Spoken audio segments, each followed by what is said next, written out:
Assalamualaikum warahmatullahi wabarakatuh. Hari ini kita akan membahas soal PBM atau pemahaman membaca dan menulis.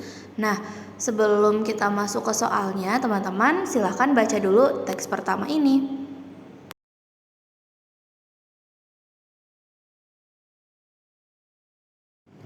Nah, setelah membaca teks tersebut, mari kita langsung aja bahas soal nomor 1. Pemberian judul yang tepat pada bacaan di atas yaitu: jika tadi teman-teman sudah membaca teksnya, kakak yakin teman-teman pasti bisa mengerjakan soal nomor 1 ini. Dimana yang ditanya pada soal nomor 1 adalah judul yang tepat pada bacaan. Nah, judul adalah sebuah kepala karangan yang berhubungan dengan tema yang akan dibuat. Hal tersebut sesuai dengan pembahasan bacaan mengenai dampak aktivitas manusia di Antartika. Selain itu, penulisan judul pun harus menggunakan huruf kapital di awal kata, kecuali kata yang termasuk konjungsi. Jadi, jawaban yang tepat untuk mengisi soal nomor 1 adalah option C. Judul yang tepat pada bacaan di atas adalah dampak aktivitas manusia di Antartika. Next, untuk soal nomor 2, kalimat yang menunjukkan hubungan penjelasan adalah: biasanya dalam kalimat konjungsi subordinatif hubungan penjelasan, kata hubung yang digunakan adalah kata bahwa. Berdasarkan hal tersebut, coba teman-teman cari kalimat mana yang memiliki kata hubung bahwa. Oke, betul banget, jawabannya ada di kalimat nomor 4, yaitu hasilnya menunjukkan bahwa sementara 99,6% wilayah tersebut masih liar, tapi yang bebas dari campur tangan manusia hanya 32%. Nah, hanya pada kalimat 4 inilah mengandung kata hubung bahwa. Jadi untuk menjawab soal nomor 2, teman-teman bisa isi option D, yaitu kalimat keempat. Next, soal nomor 3. Kalimat yang berupa fakta dalam teks tersebut terdapat pada kalimat nomor berapa? Nah, jika kita lihat kembali pada paragraf, kalimat yang berupa fakta ada di kalimat nomor 1, di mana kalimat nomor 1 memuat keterangan tempat dan waktu yang konkret. Lalu ada juga di kalimat nomor 3, yang dimana kalimat nomor 3 ini memuat keterangan nama jurnal. Yang kita tahu juga jurnal itu sudah pasti didapatkan dari hasil penelitian yang bisa dipertanggungjawabkan kebenarannya. Selain itu, ada juga di kalimat ke-6 yang memuat data terkait dengan persentase habitat penguin dan burung lainnya. Nah, jadi jawaban yang tepat untuk mengisi soal nomor 3 ini yaitu option A, yaitu kalimat nomor 1 dan 3 yang memiliki kalimat berupa fakta. Next, untuk soal nomor 4, kata berimbuhan yang tepat untuk memperbaiki kata bertanda kurung pada kalimat 5 dan 7 adalah. Nah, kita kembali lagi lihat di paragraf kalimat kelima, kata yang bertanda kurung adalah kata ingat. Kata ingat ini bisa kita ganti dengan kata teringat. Sedangkan di kalimat ketujuh yang bertanda kurung adalah kata datang, yang mana kata datang ini bisa kita ganti juga dengan kata kedatangan. Jadi jawaban yang paling tepat untuk menjawab soal nomor 4 ini adalah option B, yaitu untuk mengganti kata ingat kita ganti teringat, sedangkan kata datang kita ganti dengan kata kedatangan. Oke, kita next untuk soal nomor 6. Ide pokok pada bacaan tersebut adalah. Yang dimaksud dengan ide pokok adalah sebuah inti dari sebuah bacaan. Paragraf atau bacaan yang telah teman-teman baca sebelumnya memiliki ide pokok mengenai aktivitas manusia di Antartika yang mengancam keanekaragaman hayati. Jadi jawaban yang paling tepat untuk mengisi soal nomor 6 ini adalah option C, yaitu aktivitas manusia di Antartika mengancam keanekaragaman hayati. Oke, untuk soal nomor 7, tujuan penulis sesuai isi teks adalah. Oke, teman-teman harus tahu nih, harus mencari apa sih tujuan penulis menulis teks tersebut. Tujuan penulisan teks dapat disimpulkan dari isi teks. Nah, tujuan dari penulisan paragraf ini adalah untuk memaparkan mengenai dampak aktivitas manusia di Antartika. Hal ini terlihat pada paragraf pertama. Jadi jawaban yang tepat untuk mengisi soal nomor 7 adalah option B, menginformasikan dampak aktivitas manusia di Antartika. Untuk bisa mengerjakan soal nomor 8-14, teman-teman harus membaca teks kedua ini.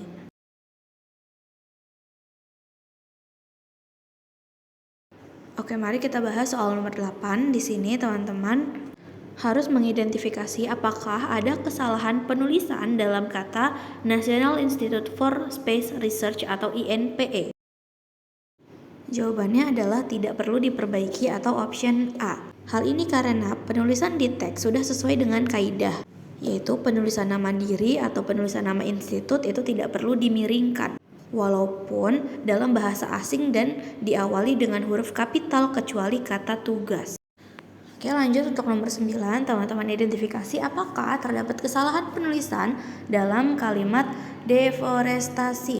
Nah, penulisan deforestasi ini juga tidak perlu diperbaiki. Jadi jawabannya untuk nomor 9 adalah option A ya. Kenapa? Karena deforestasi yang ditulis pada kalimat ini adalah dalam bahasa Indonesia. Jadi tidak perlu menggunakan gaya italik atau dimiringkan karena bukan kata serapan. Atau tidak perlu juga menggunakan tanda kutip 2. Next, soal nomor 10, teman-teman coba identifikasi apakah terdapat kesalahan pada penulisan kata hutan Amazon. Nah, kata hutan Amazon di paragraf itu ditulis dengan hutan yang diawali dengan H-nya huruf besar dan Amazon yang diawali dengan A-nya huruf besar. Apakah itu benar? Ternyata tidak. Bagian yang salah adalah penulisan kata hutan, di mana kata hutan ini tidak perlu ditulis dengan huruf kapital pada huruf awalnya, tidak perlu juga ditebalkan, tidak perlu juga dimiringkan, sehingga jawaban yang tepat untuk memperbaiki kata hutan Amazon ada di option B. Next, kita kerjakan soal nomor 11. Teman-teman identifikasi apakah kata jalur kerusakan yang ada di teks itu sudah benar atau belum. Kata jalur kerusakan pada teks diapit oleh tanda petik ganda. Nah, hal tersebut kurang tepat karena penulisan yang tepat pada kata jalur kerusakan seharusnya diapit dengan tanda petik tunggal karena kata jalur kerusakan merupakan sebuah ungkapan. Jadi jawaban yang tepat untuk mengisi soal nomor 11 adalah option C yang diapit dengan tanda petik tunggal. Next, kita kerjakan soal nomor 12. Apakah penulisan Jair Bolsonaro merupakan penulisan yang tepat? Nah, jika kita lihat dari teksnya, kata Jair Bolsonaro merupakan nama dari Presiden Brazil. Seperti yang kita ketahui, penulisan nama tidak perlu dimiringkan, tidak perlu digarisbawahi, dan juga tidak perlu digunakan bold atau penulisan tebal. Namun, penulisan nama harus diawali dengan huruf kapital pada setiap katanya. Jadi, kata Jair Bolsonaro pada teks itu sudah benar sehingga tidak perlu diperbaiki. Oke, kita lanjut untuk soal nomor 13. Kita lihat ada kata konservasi. Pada teks, kata konservasi diawali dengan huruf kecil dan tidak dilakukan misal dimiringkan, di bold, atau di garis bawahi. Nah, penulisan tersebut sudah benar sehingga tidak perlu diperbaiki karena kata konservasi adalah kata dari bahasa Indonesia, bukan kata asing yang harus digarisbawahi, bukan juga nama institusi, nama orang yang harus diawali dengan huruf besar. Sehingga untuk soal nomor 13 ini kata konservasi itu tidak perlu diperbaiki. Next, ke soal nomor 14, kata yang tidak baku terdapat pada kata apa? A. Tapi, B. Melalap, C. Penggundulan, D. Penambangan, atau E. Kecaman. Nah, jawaban yang paling tepat untuk soal nomor 14 adalah A, yaitu tapi. Karena kata tapi merupakan bentuk tidak baku dari kata tetapi. Jadi seharusnya kalau mau baku kita menggunakan kata tetapi. Nah, soal nomor 14 sudah selesai. Kita masuk ke teks nomor 3. Teks ketiga ini bisa digunakan untuk mengisi soal nomor 15 sampai 20. Jadi, teman-teman harus baca teksnya dulu ya. Oke, setelah membaca teksnya, kita kerjakan soal nomor 15. Kalimat yang mengandung kesalahan tanda baca adalah kalimat nomor berapa? Kalimat nomor 4, 5, 6, 8, atau kalimat 10. Kita kembali lagi pada teks ya.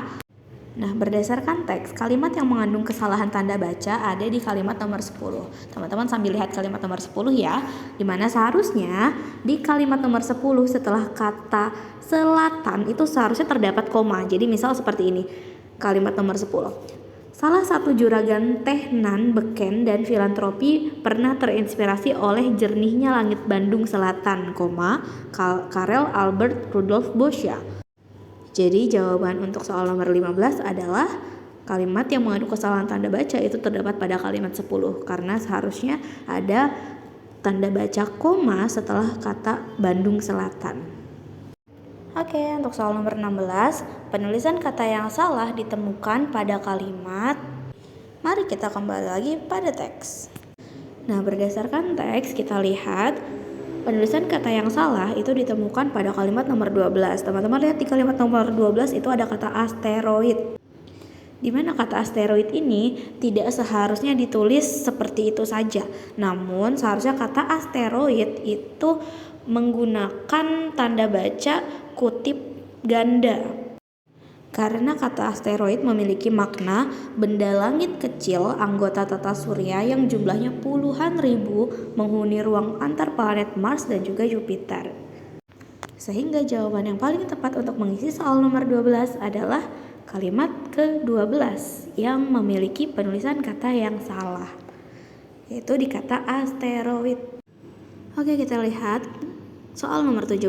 Pernyataan yang tidak sesuai dengan isi bacaan di atas adalah, mari kita kembali lagi lihat teks ketiga. Nah, berdasarkan teks yang tadi sudah kita lihat lagi, option A yaitu Parisnya Jawa julukan lama Bandung itu terdapat pada kalimat nomor 1. Jadi itu masih sesuai ya. Kemudian option B, nama Bragaweg pun menggantikan Pak Pedatiweg. Itu pun ada di kalimat keempat. Dilanjut dengan option C, salah satu juragan teh nan, beken, dan filantropi pernah terinspirasi oleh jernihnya langit Bandung Selatan, Karel Albert Rudolf Boscha. Itu terdapat di kalimat ke-10. Kemudian option D, malam itu Didi dan Arbain berkendara menuntaskan jalanan berliku menuruni bukit-bukit bersama kabut yang menghadang. Nah, ini adalah kalimat yang tidak sesuai dengan bacaan karena seharusnya pada option B ini tidak ada kata menuruni. Pada paragraf seharusnya ini ada di kalimat ke-8 yang seharusnya kata yang benar adalah menanjaki bukan menuruni. Untuk itu, maka kita bisa simpulkan bahwa jawaban nomor 17 yang tidak sesuai dengan isi bacaan adalah option D. Oke, kita lanjut soal nomor 18. Makna nan pada teks di atas adalah, nah kata nan ini bisa teman-teman temukan di kalimat ke-10, di mana kata nan ini menurut KBBI memiliki makna yang sama dengan kata yang, sehingga jawaban nomor 18 adalah B, yaitu yang.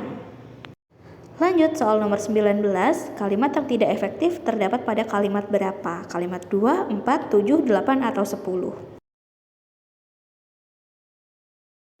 Nah, pada teks kalimat yang tidak efektif terdapat pada kalimat ke-8.